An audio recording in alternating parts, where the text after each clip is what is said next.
Well, hello everybody and welcome to Lunch Break Live, real talk about obesity, food addiction, recovery, and what's really eating you.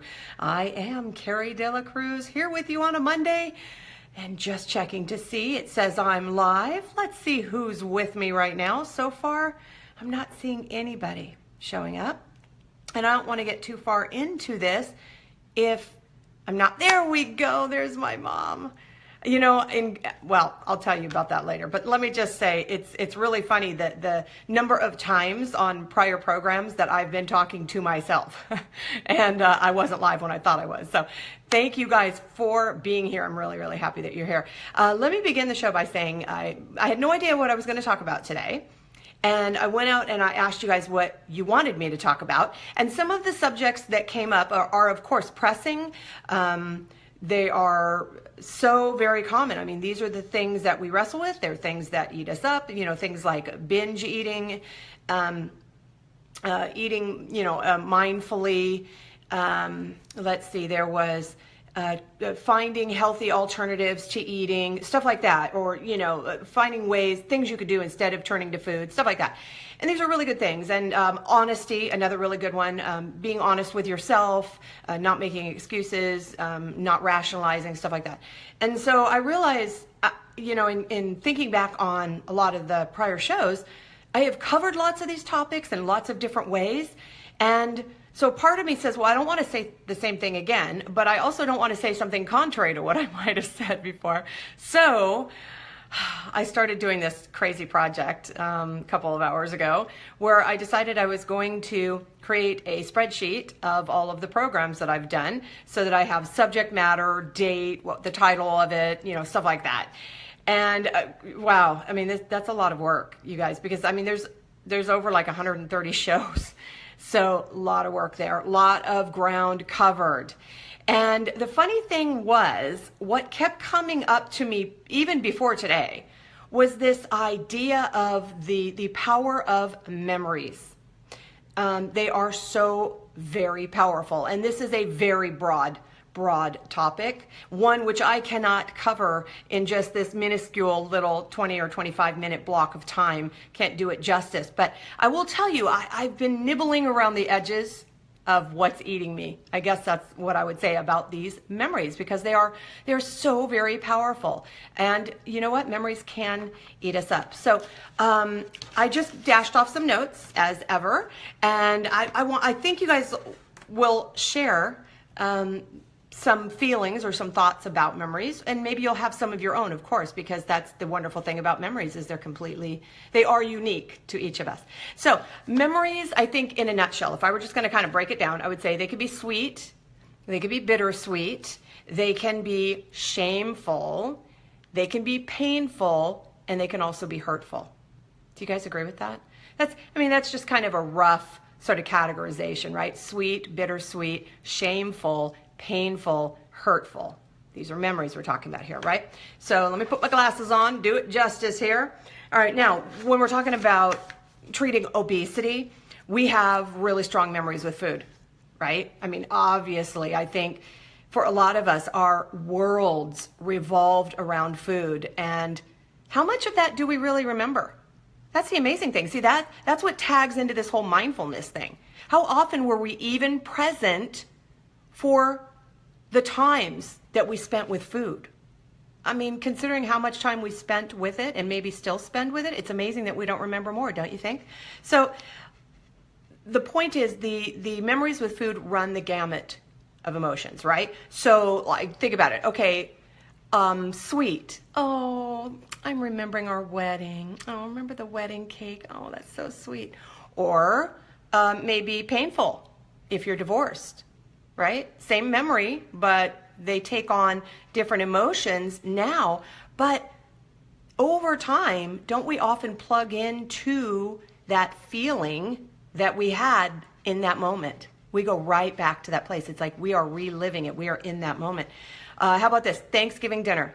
We have a memory of Thanksgiving dinner. Oh, remember Aunt Martha and Uncle John? Oh, I miss them so much. Bittersweet. Right? It's like I have this wonderful memory, but oh, my heart hurts a little because they're gone. They're not with us anymore, right? If you've lost a lot of weight, okay, which I have, many of you who join me have, others of you want to, okay, understand when you change your eating habits drastically, you may recall some of your eating escapades, some of the things that you did from the past, and you're like, oh, I cannot believe I ate that. I can't believe I did. Oh, did I really, really do that?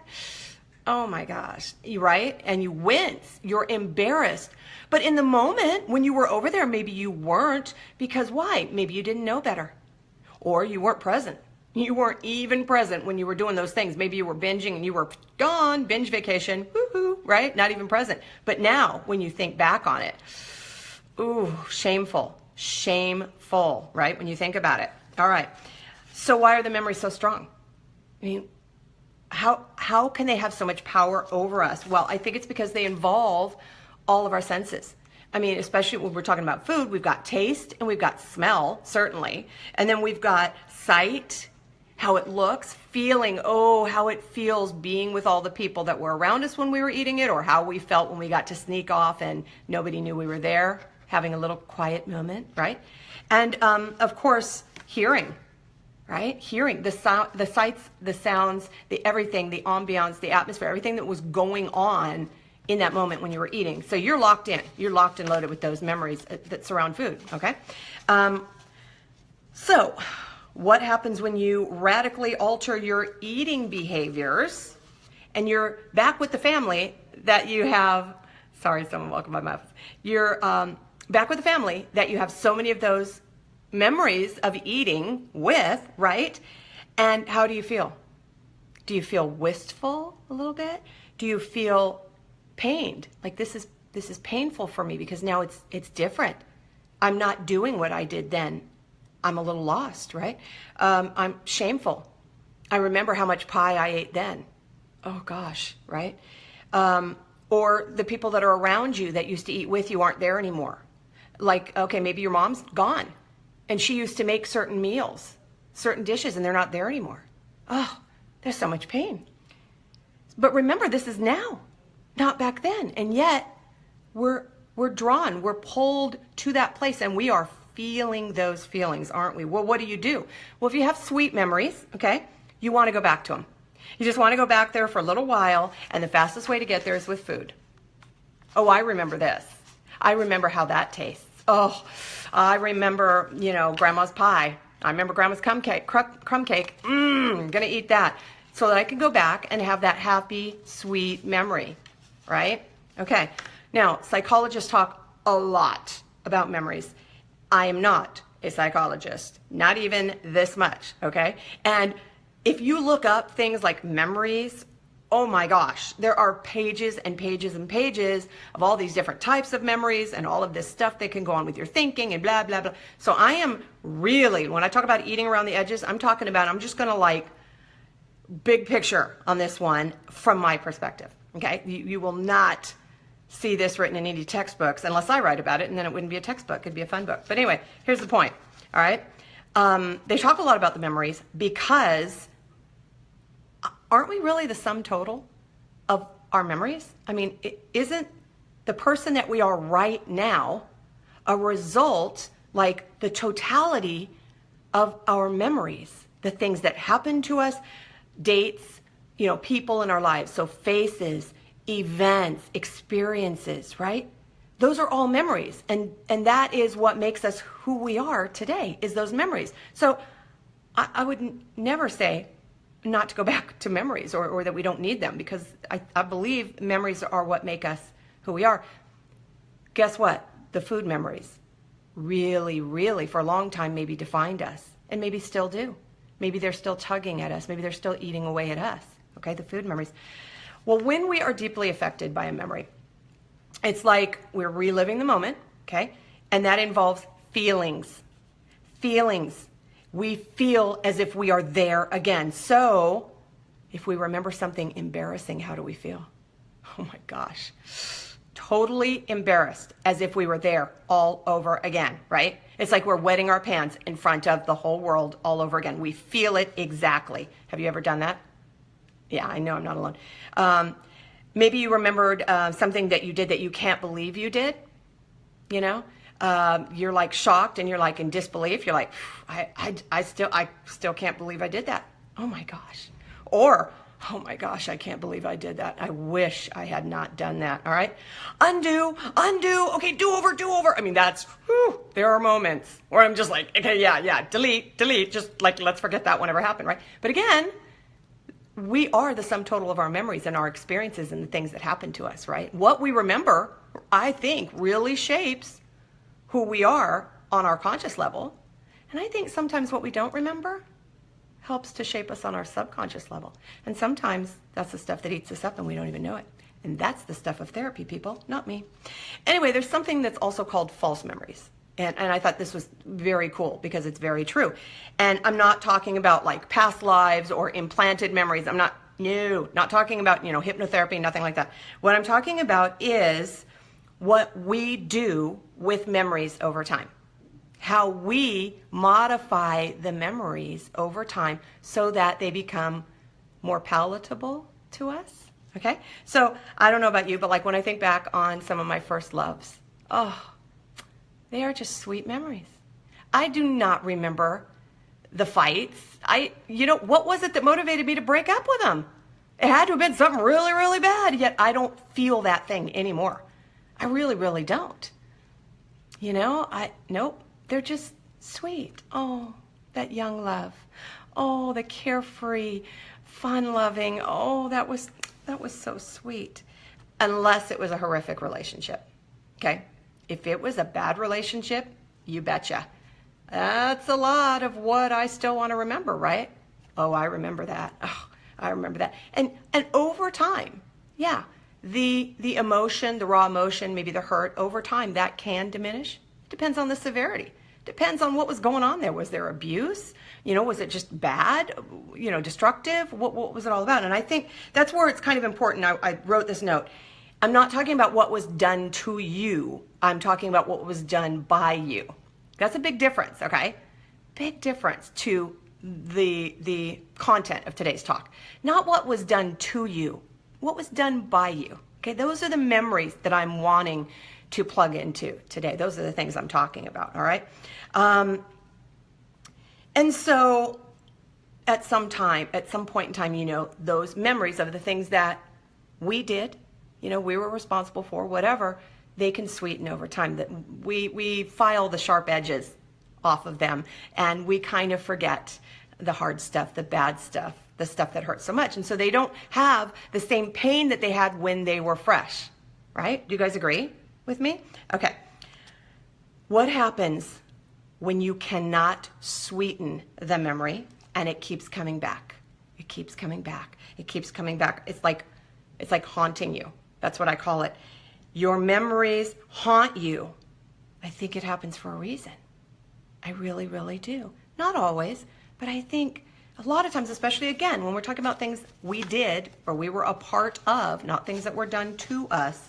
Okay, so here's what brought this up specifically, all right? I mean, yeah, after I asked you guys, to give me the questions and you responded and I knew I had talked about them on the show and I went back. It's just like, because I couldn't remember exactly what show I had talked about it or how I had talked about it. So I went back to Lunch Break Live and I was creating that spreadsheet.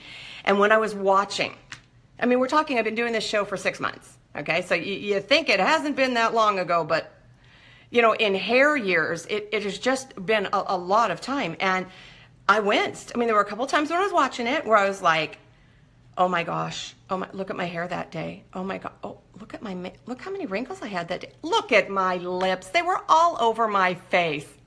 Okay, I am right back there wincing. I stopped listening to what I said. I was more worried about, oh yeah, I remember after I watched that, I was so embarrassed by my lips and I couldn't go back and undo it, right? That's crazy, right? And I was self-conscious and I was a little bit embarrassed. That's crazy. 6 months, guys. We're talking 6 months. All right. Well, fortunately, I got over that because I stepped back and I'm like, okay, hello, this is a daily show, mostly. It's a mostly daily show. There are going to be good days and there are going to be less good days, okay? And they're going to be downright stinkers, clinkers, clunkers. Hey, this could be one of the clunkers. I may look back and go, what was I thinking? I don't know. But the point is, it's a daily show And I have chosen to put myself out there in a really big, way that's really hard to hide. So, okay, so I took hold of those memories that could have eaten me up and just said, okay, let's gain a little bit of perspective on that, okay? It's a daily show. It's a daily show. And you know what? Hair happens. We have good hair days, we have bad hair days, and we have jewelry days where we think, why on earth did I pair that? Whatever, we just do. It's called life. I am the sum total of my memories. All right. So the good news is, okay, let me back it up a little more. When I first got into this whole weight loss surgery community, I was gastric bypass Barbie. And I did these videos, and I spent a lot of time filming and editing them, and they're still out there somewhere bouncing around. And, oh, God, see, I'm like getting a little, they're kind of goofy. They're just, I can't believe that was me, because I had never seen myself on video intentionally, really. I stayed away from video. So what came out of me when I did those shows was a little crazy. Okay, so I could go back there now and just go, what was I thinking? Delete it, get rid of it, hide the evidence. But I realized that was me. That's where I was. Those are the things I was thinking about. That's how I felt. So I can choose to make those memories shameful or embarrassing, or I can choose to make them sweet and say, you know what? I had a lot of fun. It wasn't always easy. There were struggles. There was that social media world where there are bullies out there. There are people that will say horrible, horrible things about you no matter what. And they did, So there was a lot of pain. And there were many, many times where I wanted to quit and hang up, oh, hello, that's funny. Hello, I'm back. Live TV. Okay, there were many, many times where I just wanted to quit. Just wanted to hang up my hat and just say, done. I don't need this abuse. I don't need this crap, okay? But I kept going because I realized that eventually, number one, it's not all about me. Number two, no matter what I do, there are always going to be some people that are just not going to like what it is that I have to say or whatever, because there are just mean and ugly people in this world no matter what. So focus, keep my eyes on my own paper, right? Sweep my own side of the street, take care of what it is I'm doing. So again, though, as I look back on the videos, I began to go to that place of kind of like shame. But I pulled it back in and I said, now, wait a minute, let's put some perspective on this, okay? I was doing good work there from my heart. I was doing what I thought was best at the time, knowing what I knew, okay? So this is about grabbing a hold of those memories so they don't eat me up, so that I can rethink them a little bit and see, where do they belong? Are they sweet memories? Are they truly sweet memories? Are they false memories that I've just sweetened up? What is that all about? And I think that's really important to do this. Let's see here.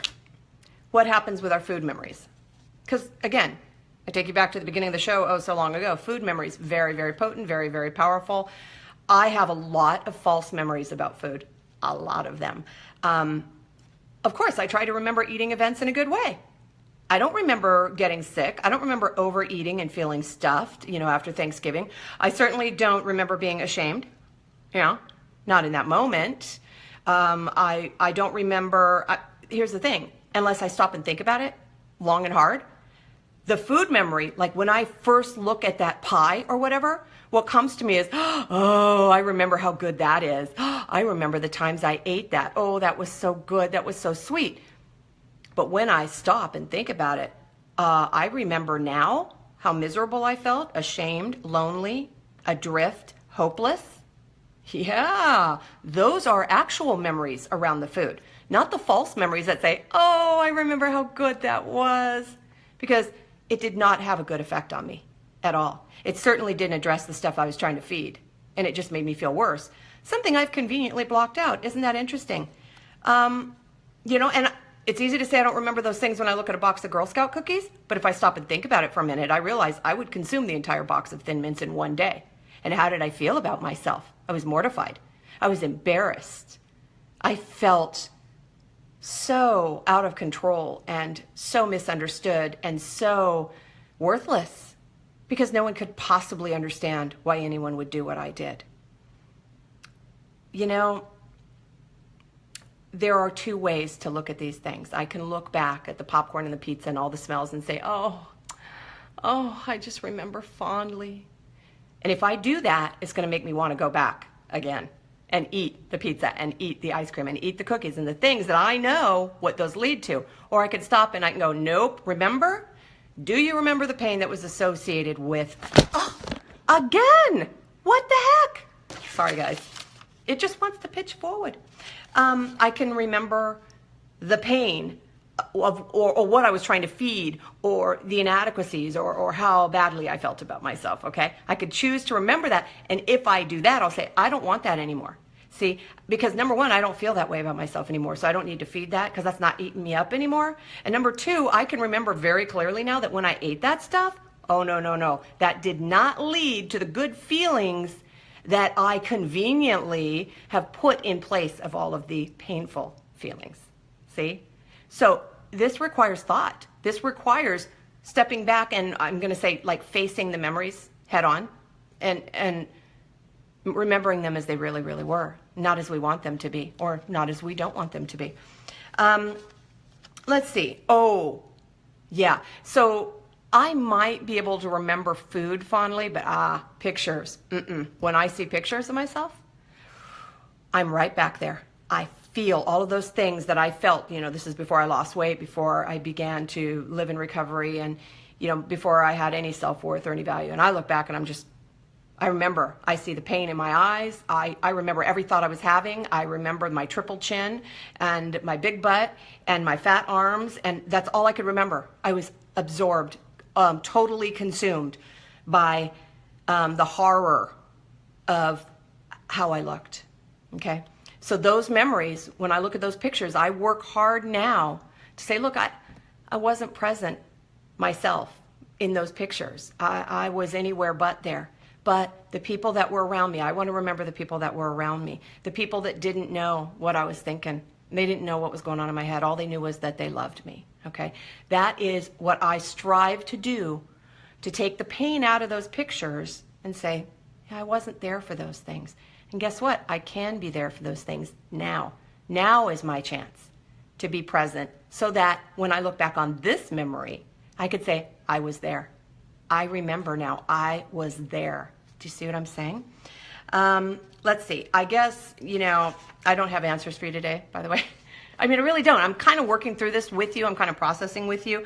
I just wanted you to think about this because I think that facing our memories is a really important part of establishing that healthy relationship, a new relationship with ourselves and with food, which is really always at the heart, always at the root of what it is that you guys want to talk about. It is, how do I fix this damaged, painful, shameful relationship I have with myself and food?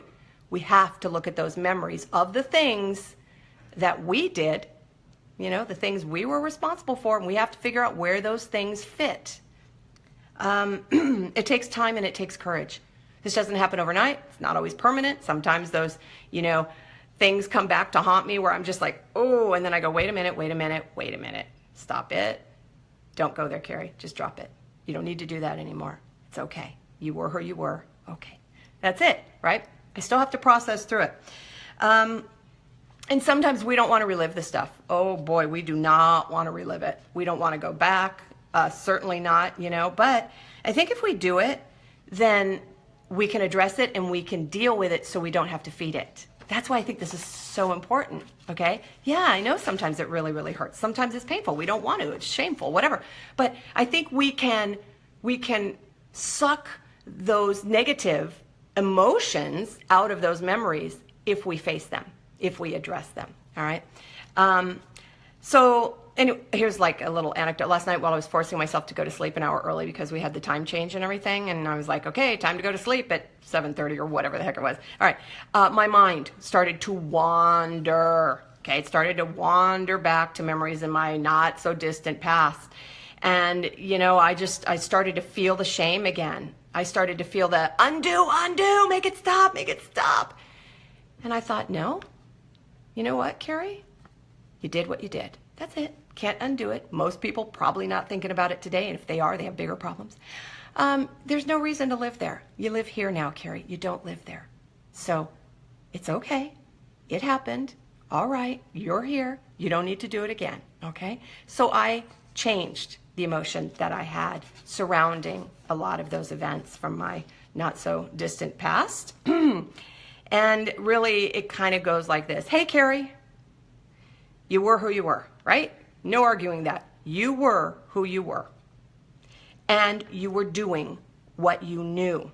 And someday, you'll probably look back today and be embarrassed unless you decide that you do the best you can until you know how to do it better. That's it. You do the best you can until you know how to do it better. Believe you can do it and actually do it. Can't argue with that, right? That's just logical to me.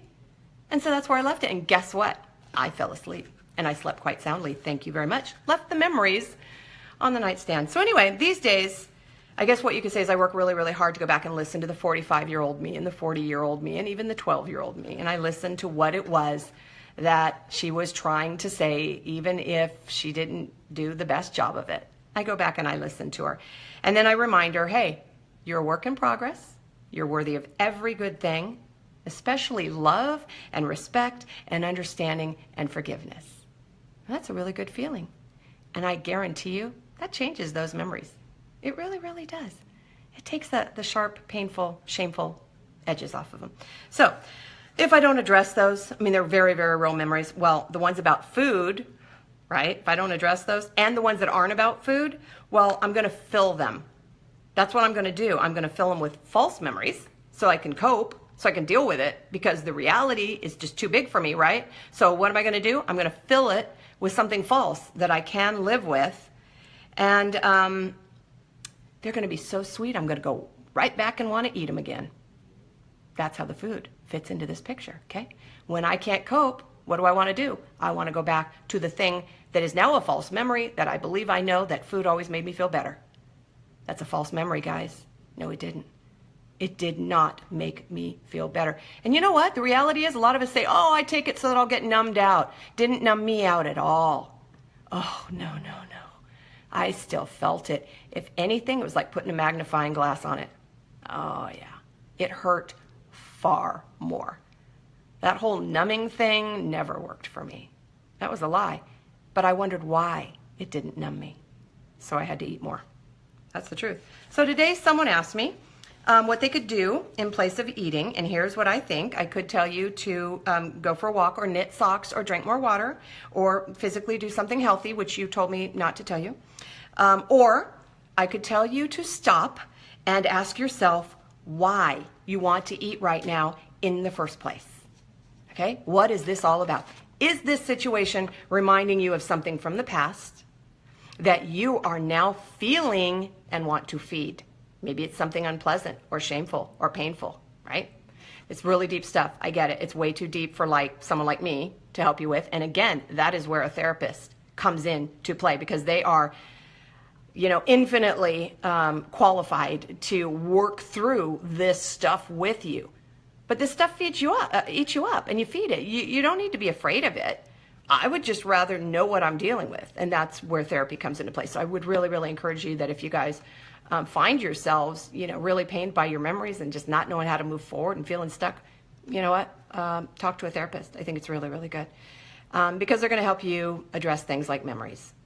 And if you don't, then it's going to be just like a drug addict or an alcoholic, right, or a food addict. You are going to seek the high and forget the crash and the hangover. Those memories of using will become sweet and beckoning, and you will not think about the pain, the shame, and the hopelessness. So you've got to address those memories so that they are not false memories, they are accurate, or you will want to go right back in and plug in and do that thing all over again. Remembered wellness. Now that's something that I really, really like, and that's a psychological term. Remembered wellness. Do you remember times in your life where you felt good? If you don't, then it's time to start creating those times in your life by acknowledging things and areas of your life where you are better today than you were, okay? Remembered wellness. That is what you want to cling to, because remembered wellness, remember I talked about this, Memories are feelings. We have feelings associated with them. So remembered wellness can be about calmness and peacefulness and feeling good. And isn't that what we really want? So just for today, here's a little bit of homework. When you have a memory, I want you to ask yourself, is it accurate or is it false? All right, you may not know. You may not know. Maybe you put that in the unknown pile for now. But you're going to have a lot of memories today. Have you taken the sharp edges off of it, and forgotten all the pain? That's something you should look at and go, ooh, you know what? I'm making that sweet, and it isn't. That is not sweet at all. That is painful. I'm not asking you to dredge up the pain again. I'm not doing that. That's like, what is that? Masochistic. I'm not asking you to do that, okay? I'm saying, though, that if there is pain that you are already feeling, you don't want to feed it, right? You do not want to feed that pain. So face the memories. And I believe that if you do that, you're going to begin to face your true hunger. That's what I think. Remember, I am not asking you guys to deal with what happened to you. That's therapy stuff, okay? I'm asking you guys to look at the stuff that was done by you. You cannot change what you did or what happened, but you can stop feeding how you feel about it. That was the last note I put on my paper. So I'm going to leave you with that. Gone plumb long enough for a show that I had no idea what I was going to talk about, but this memory stuff is powerful. It's potent. It eats us up, if we don't know what to do with those memories, if we feel that reliving them is making us feel more ashamed and more pained and more hopeless. That's when I think we're going to want to feed those things if we don't go back and look at them properly and say, all right, is this a matter of me being too hard on myself? I need to go back and let that go. Let it go. You did the best you could, or you did what you thought was right, or you did what was in the moment, but you can't undo it, but you can change how you feel about it today. So I'm going to leave you with that very deep thought and sign off for now and remind you guys to have courage, because this stuff takes courage. Seek peace, embrace joy, and above all, live your recovery. Remember, you can't stop feeding what's eating you if you don't know what's eating you. I will see you guys tomorrow. Thanks so much for being here. Share it with a friend. Remember, bye.